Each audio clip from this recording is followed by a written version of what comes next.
Remember the school times when you used to think that you were in a completely different world, and when you went back home, it felt like a different world. That's what everyone thought, because they never taught you the most important thing. They wanted to keep the secret away from you, locked inside a deep vault, because the ones who possessed it became the greats of the world. This is not a pep talk or some random motivational video where I tell you to read 10 books daily and become a genius. This is something far better and far more dangerous. This is the brain hack that was removed from schools all over the world in the 19th century. After that, nobody knew it even existed, but after digging deep into the internet and searching through every possible book on dark psychology, I found it. The brain hack that was removed from schools just to keep you weak. It's called mind mapping, but it's not a single hack. It's divided, scattered into 4 different pillars that I'm about to show you in this video. But beware, because the last pillar is the one used by only 10% of real men in the world.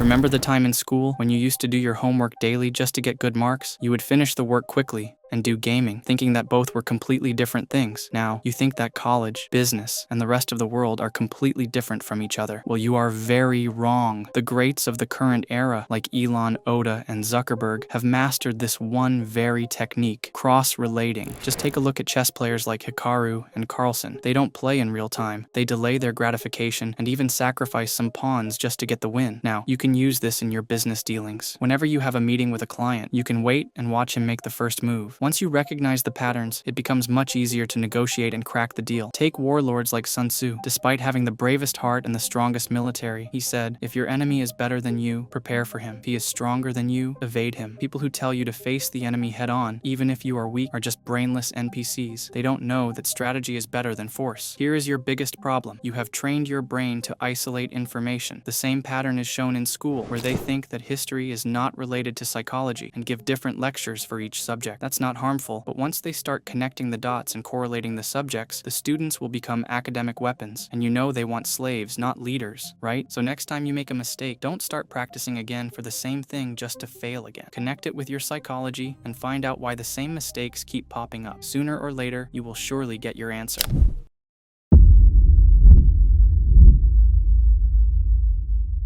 Now, you know how to cross-relate information, but where does the information come from? Well, it comes from unspoken mapping. You don't need to memorize the concept or read something repeatedly to keep it in your memory. You need to tie it to the map. Studies show that 87% of people who understand a concept are prone to forget it after 3 weeks. But you can never forget it since you've related it. Imagine 10 vendors are selling the same thing at the same time. After analyzing the market, you come up with a new product and make banks. That's a map, not just a vision. Let's say you want to learn sales. If you start learning it traditionally, it'll take weeks or even months. But once you map it, you'll realize something strange. Sales is not just selling. It's more like seduction, where you have to get the yes. And you know what gets them to say yes? Emotions. You already know how easy it is to emotionally make someone say yes by just pulling up something they dream of or are scared of. Unspoken mapping is silent, like an arrow in the wind. It's not heard by anyone, but it can hit the target in seconds. Once you start mapping everything you know and see, you'll realize that every emotion, principle, and quote is not just abstract. They're guidelines to success. You can also use mapping by connecting it with reverse engineering. If you want to get to $1 million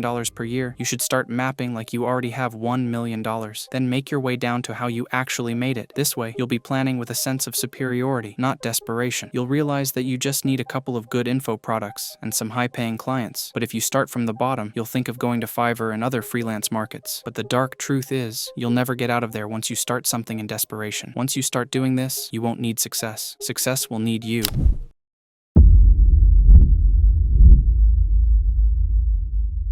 Even with a map, there's a high possibility that you will blunder your success. I know this has happened to you many times in the past, when you instinctively ticked an option because your brain told you to. It looked familiar. You felt like you had already solved it. You felt that spark of confidence. But after the exam, you realized that there was a better option. Just like that, you blundered your chance of success. Well, that wasn't confidence or intelligence. That was just a reaction of your brain, and you believed it. Schools are designed to make you fall into traps. Remember, your brain is a scammer, mate. It wants you to quickly finish the work book and go to sleep. It's time you showed it who's the boss. First, you need to tick the wrong boxes, check if they're a good answer, or follow the separate and eliminate method. One by one, your wrong answers will decrease, and your chances of success will increase. People who work under intense pressure are not emotionless. They've just ticked their wrong boxes, and now they know they're on the right track. Oftentimes, you'll feel that something is wrong. The work you're doing isn't bringing any excitement, but that's what success looks like. It's not the boring and slow path that brings the sweetest fruits. But to find that path, you need to destroy the wrong ones first. They say 3 wrongs don't make a right, but I say it can make a right if you're willing to correct your wrongs. The people who are the greatest are often not the strongest and neither the smartest. They are just calmer. They don't panic, get scared, or run away. They just give themselves 24 hours.